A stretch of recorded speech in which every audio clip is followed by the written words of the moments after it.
আহ, একটা জাতীয় সংসদ নির্বাচন হয়েছে, সংসদের শপথ হয়েছে, আমরা শপথ নিয়েছি।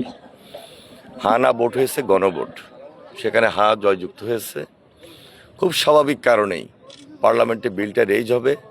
হায়ের শপথের কোনো প্রয়োজন নাই, হা অটোমেটিক জাতীয় সংসদে বসা মাত্রই হা কার্যকরী হবে, এবং এটাই জুলাই জাতীয় সনদ। যেখানে না ভোট হয়েছে সেই না ভোট অনুযায়ী সেখানে পার্লামেন্টে রেজ হবে, আলোচনা হবে, তার ভিত্তিতে আবার নির্ধারণ হবে না, যেখানে নোট অফ ডিসেন্ট দেওয়া হয়েছে সেটা কি হবে, সেটা পার্লামেন্টে নির্ধারিত হবে। সুতরাং এই ব্যাপারে আমি মনে করি ওনারা যে ব্যাখ্যাটি দিয়েছেন সম্পূর্ণভাবে যারা আইনবিদ, যারা এক্সপার্ট রয়েছেন তারা ইতিমধ্যে বলেছেন।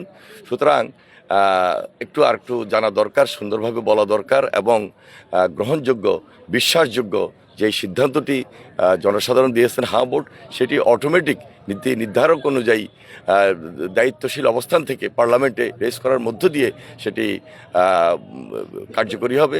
এখানে শপথ নেওয়ার কোনো প্রয়োজন আছে বলে আমি মনে করি না। এটা অনেক এক্সপার্ট তারা তাদের বক্তব্য ইতিমধ্যে দিয়েছেন। আমি মনে করি সেটা আলোচনা করে সরকার কীভাবে সহযোগিতা করবেন, দেশটাকে কীভাবে চালিয়ে নেবেন, সহযোগিতা করবেন আন্তরিকতার মধ্য দিয়ে। মত পথ ভিন্ন থাকতে পারে, সব ইস্যুতে বিরোধিতা করবো, আমার সেই বিরোধিতা থেকে পিছিয়ে এসে আমার মনে হয় দেশটার জন্য, দেশটা গড়ার জন্য সবাই মিলে কাজ করি, সেখানে সবার আন্তরিকতা প্রয়োজন।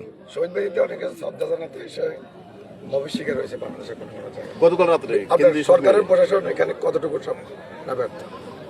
যারা মব করছেন এখান থেকে সরে আসাটাই উচিত। মব কালচার, নামই তো মব। মব মানে কি? মব মানে এটা এমন একটা পরিবেশ পরিস্থিতি ক্রিয়েট করা। সুতরাং একটা বিশৃঙ্খল পরিবেশ তৈরি করা, বিশৃঙ্খল পরিবেশ তৈরি করতে গেলে বাংলাদেশ গড়ার ক্ষেত্রে তো বাধা হতে পারে।